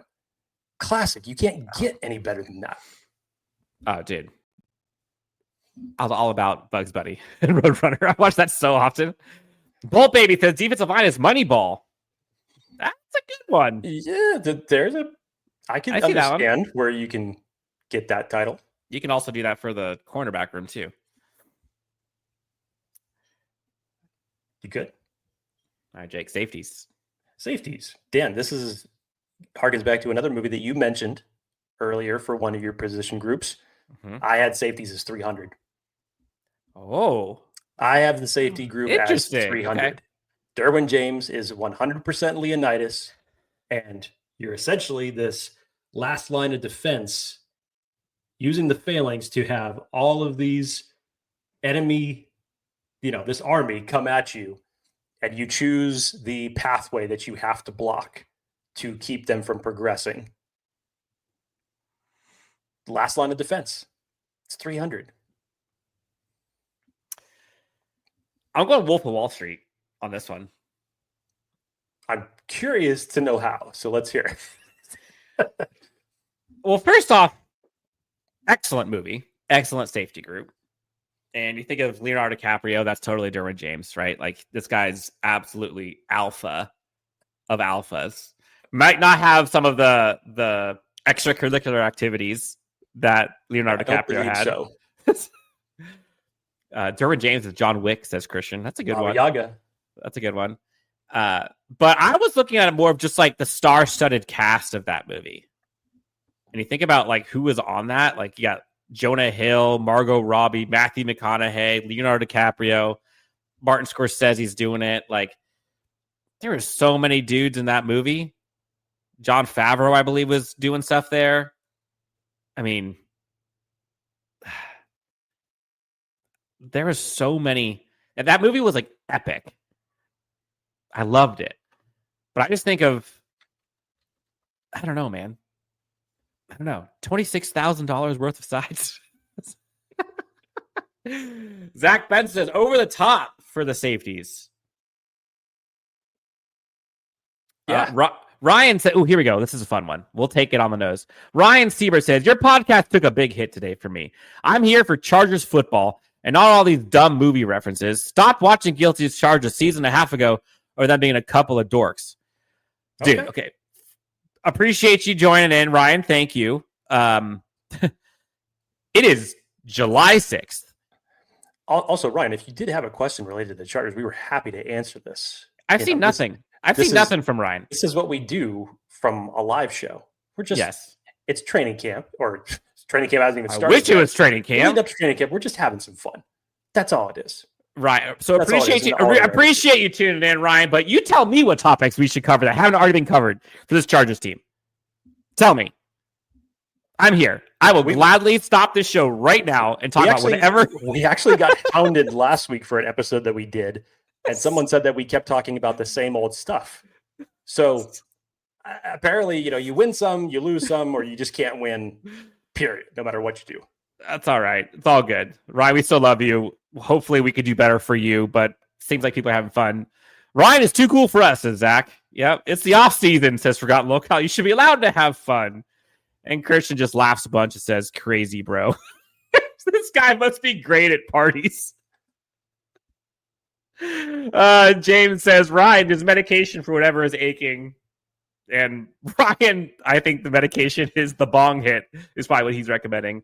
Look, Ryan, I get it. Maybe we had a rough night, morning. You're hard to please. It's all good. It's all good. It's all love. We'll get back on track once we got content to give you. I promise you that. Jake, Chargers training camps, like, what? 2 weeks? 2 weeks. 2 weeks away? Crazy. Absolutely crazy. What is...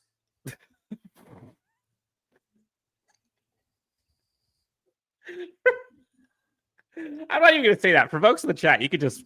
For folks who are watching, you guys can look at Zach Benson's comment.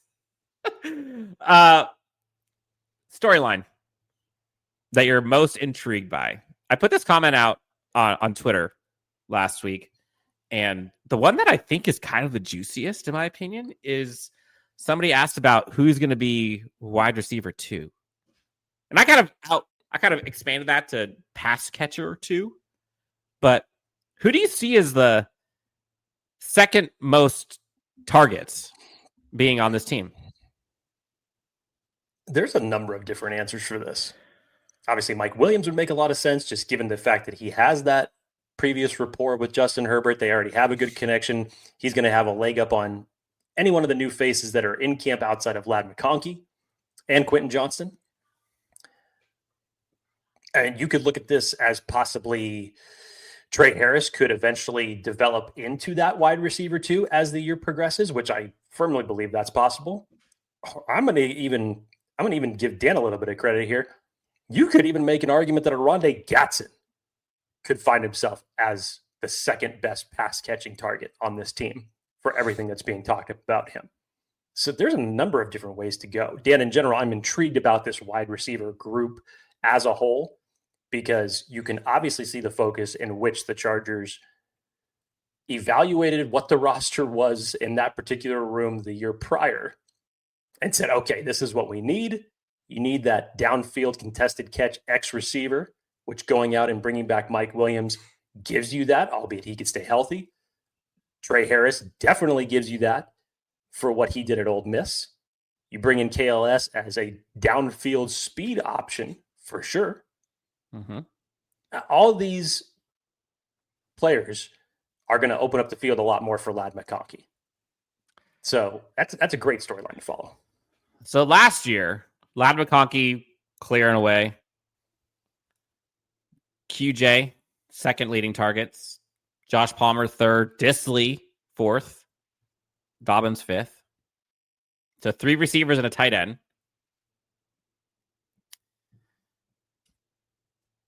I wouldn't be surprised if it's Conklin. I don't think it's going to be Mike Williams. I think they're going to kind of have that role, that Mike Williams role, as by committee with him and Trey Harris, in my opinion.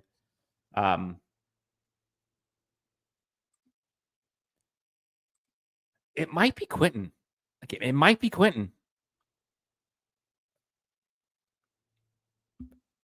Quentin or Conklin. Those are probably the 2 names I would go with. Interesting choices. Yeah. And I know it might be a surprise, but Quentin... Surprised me. Quentin after Ladd, right? Like, Mike and Trey Harris do a lot of the same type of thing. I guess you could say KLS and Quentin, maybe. But, like, think about unique, right? Like the short, intermediate, drag routes. But it's a lot of targets there. And again, like last year, people want to bag on Quentin, but the dude had 91 targets last year. Like, that ain't bad. That ain't bad. Omari Hampton, some people are saying, out of the backfield. I think he's going to get some targets. I don't know about second leading targets on the team. Yeah. I don't foresee this to be like a Austin Eckler type of situation when you're talking about pass catching targets for him. And I more relate that to how Greg Roman is going to utilize his running backs in his system. I just don't think they're going to get that many pass catching opportunities. James Wagner says, agreed. I'm so ready to see the bounce back season for Mikey. Yeah, I mean, it would be awesome to see Mike Williams ball out. Like, imagine you see like 2023 Mike Williams pre-injury. It'd be sick. We'll see. In 2024, says Eddie Dale Jr., it was a race for who was second in yards. It was. We can go back to that for a second. Yards last season, McConkey had 1150. After that, Quentin had 711, Palmer had 584, and Disley had 481. And honestly, this might be the biggest Tyler Conklin stat. If Will Disley,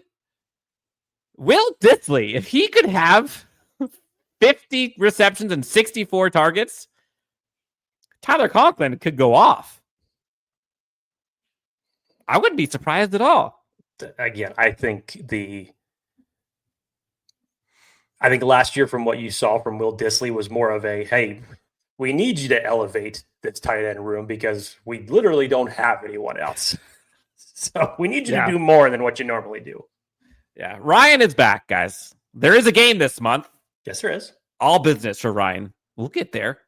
No off season for me. But big play mic'd up for him. I love it. Ryan, again, appreciate you. It's all fun. It's all love here. That would be such a in the field storyline, though, if Mike Dub just comes back and balls out. And how poetic, if you think about just the full circle of that. Because remember, not too long ago, Mike Dub was like the guy that everybody was like ready to just cast away when it was him or Keenan Allen. If you had to choose between the receivers that were going to leave or stay because of the cap casualty, he and Keenan both end up leaving. Now, all of a sudden, Mike Williams is like the guy who everyone was beloved and wants back. And Justin Herbert loves him some Mike Williams. Man. Crazy. Forgotten Locale says, a game at the end of July. Tears. Yeah, I'm with you. Mike Dub was wide receiver 1 in 21 and 22. It was leading in 2023 and he went down. Yards, not targets. Again, if we can get Mike Dub from 2021, 2, and 3, sign me up. It's hard to say you're going to get that, though. Like, I don't know if you could bank on that. Pepe Le Pew Pew, maybe the best name so far, says, did you guys see Brett Coleman's video on general managers and salary caps? I did not. Jake, did you? I didn't, but he did talk about, if I remember correctly, when we had him on the show in, what was it, right after the combine, I think he mentioned that he was working on this because he was talking about the percentiles in terms of taking in all the data from all the teams and salary caps and what they were used for in certain positions and how that ended up benefiting them in the seasons going forward. He had mentioned it. He had mentioned that, and it was actually a very interesting number in terms of what he was able to find for position groups, what they were utilized for in terms of the salary cap goes. It was more so just in terms of bigger contracts. So I'm interested to watch it. Christian says, if we were to sign Keenan, would he step in and be wide receiver 2? I think we got to let go of the Keenan talk. I think we do too. Sadly, I mean, I love Keenan. We love Keenan. We all remember where we were when Keenan Allen was traded. Yes. Dan and I came on this show shortly afterwards. It was a late night show that day. I think it was like at 8:00 at night. I lost my laptop. I came on here with bourbon on the show to toast Keenan Allen for that. But at the same time, it's just like, look, I love Keenan Allen to death. I don't know how I would weigh this because it would essentially be, to me, it would be a battle between him and Ladd McConkey for number 1. If you're really asking me, for obvious reasons, because they're going to be the two that are going to get open the most. That's where I'll leave it. Yeah. JR says, I cried. We all did.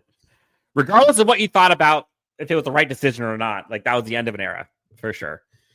Forgotten Locale says it's over. If we're looking for a receiver, we could use a great blocker, i.e. Deebo Samuel, or like an Anquan Bolden type player. Totally. I don't know who that player is, but totally.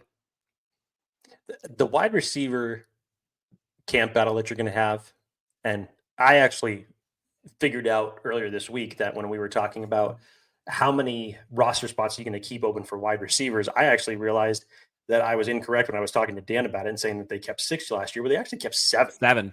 7. I don't foresee that happening this year. You've retooled that wide receiver room enough to where you know the guys for sure that you are not letting walk out that door. It's pretty solidified. Save for maybe one spot, it's pretty solidified. It's all going to come down to, are the Chargers going to keep 5 or 6 wide receivers? But I don't believe they're going to keep 7. Given the tight end room and the running back room, I just don't see it either. James Wagner says, well, who's to say Darius Davis doesn't have a massive transformational season? I mean, well, this is your topic, Dan. I was calling for it all season, and I got it a few times, but not many.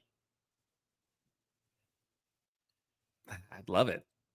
I'd love for him to take on, I'm not saying he's going to be Tyreek Hill, but I'd love to see him take on that type of role where he's used more for like explosive downfield opportunities. It'd be great. Get the ball to him in space. It doesn't even necessarily have to be downfield.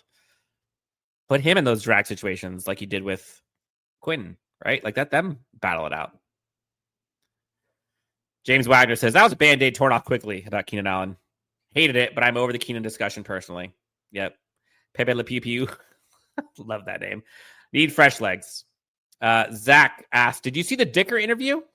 Should Herbert and Dicker wear the red contacts on game day? I did not see the interview. Me neither. So I'm not 100% sure. I've got a 2-week-old. I've got a great excuse. I got red eyes right now. I'll tell you that much. God, help me. I didn't see it. But yes, they should wear red contacts on game day. Absolutely. Sounds sick. Dan, if you think I didn't have a movie reference for Dicker the Kicker, please, in this one, I was going to say you would sorely underestimate me. And here we are. Yes. For Dicker the Kicker, I have enemy at the gates. Jude Law, Ed Harris, 2 long-range snipers dueling it out. Oh. I like Cameron it. Dicker. What would you do for J.K. Scott?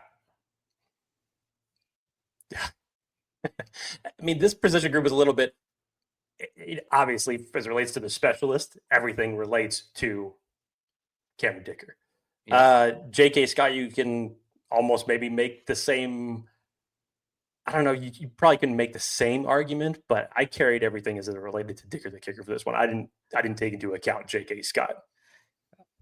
Apollo 13, J.K. Scott, just kicking moonshots. That's not necessarily how I would try to relate Apollo 13 to J.K. Scott. Why not? They landed. The ball landed eventually. Similar to J.K. Scott's, right? His hang time is insane. Yeah. Yeah. You'll be a little on the edge of your seats for a bit, but the ball came down sometime. Wow. Pepe Le Pew Pew says, for edge rushers, I have stepbrothers. Didn't you do the same for that, Dan? You referenced stepbrothers earlier. I did. I remember what it was for. To the edge group. I don't know. Maybe. Keenan or... Okay, here we go. Last Keenan topic. Keenan or Mike Evans for better wide receiver?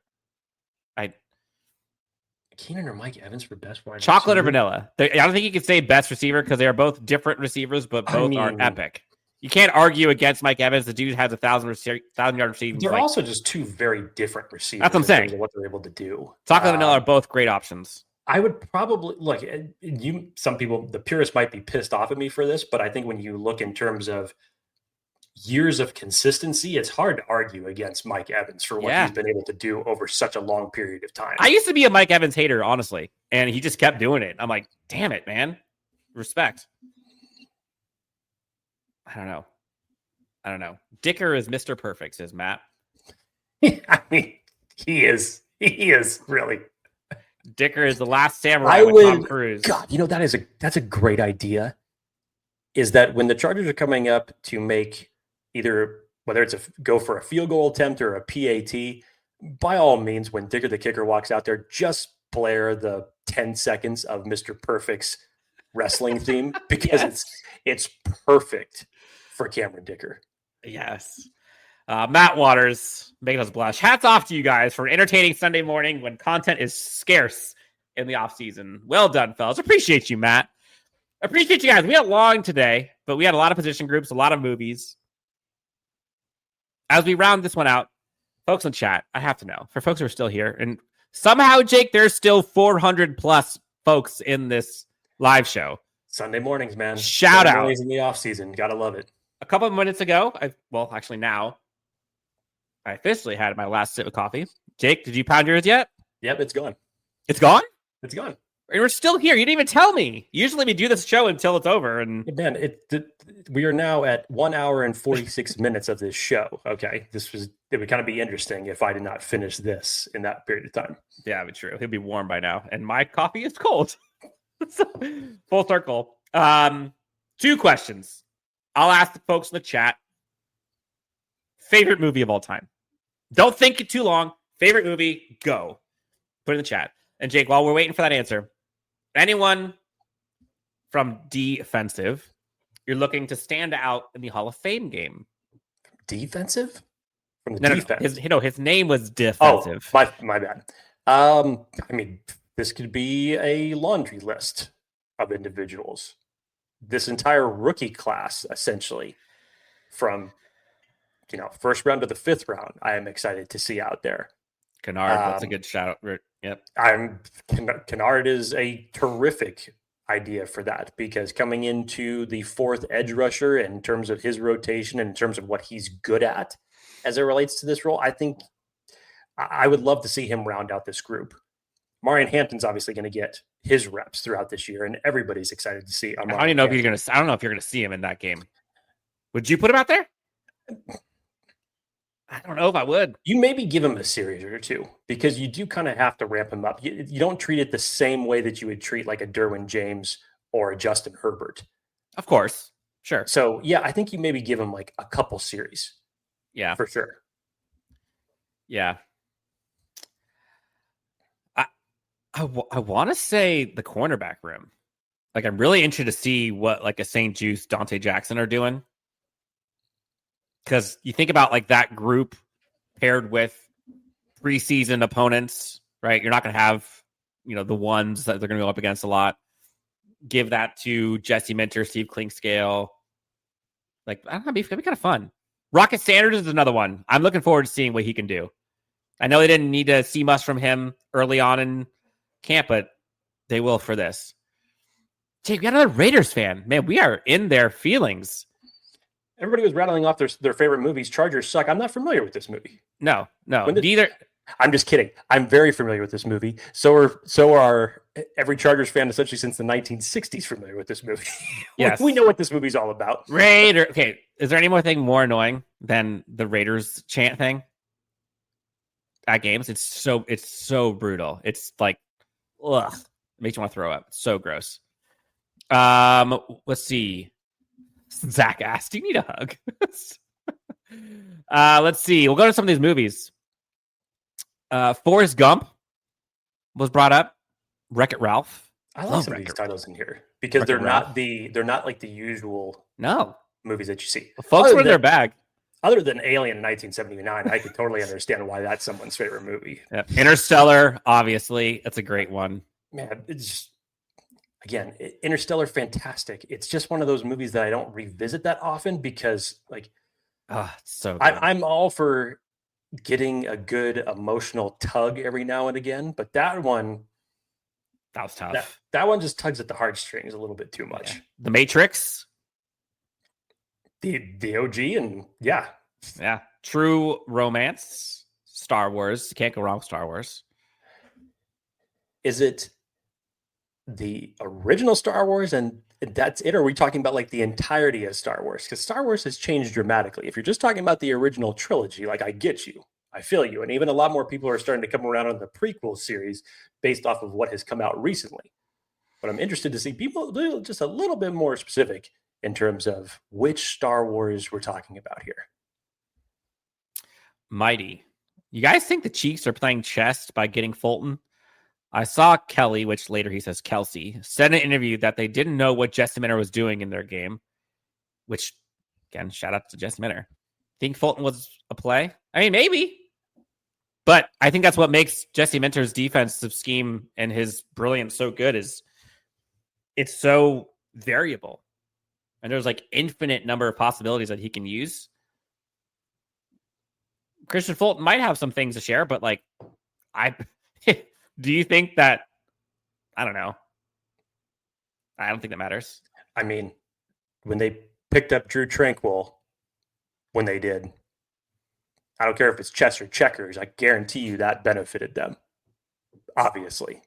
I'm no bueno. You guys hit me already? This is totally like toxic masculinity where like he just plays victim after 2 seconds of like coming out here and going on a Chargers episode. It's kind of funny. Jake, do we want to continue talking to the Raiders fam?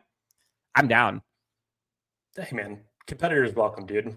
Absolutely. We don't put people down Please on this show or try to, put people out of this show. I would love welcome the banter. I would love to see the Raiders be competitive in 2025. Competitors are welcome. I actually gave your team a lot of credit earlier in this episode, believe it or not. Yeah. Hey, shout out. Chiefs take a Chargers every offseason. Nothing new. Yes, sky is blue. Chiefs win. Okay. Oh, he's back. Okay, my apologies. I thought I got banned already. No, you didn't. No, we're not. No, we're good. We don't do that. Nope. But good luck to your team this year. Jake, we've had some fun.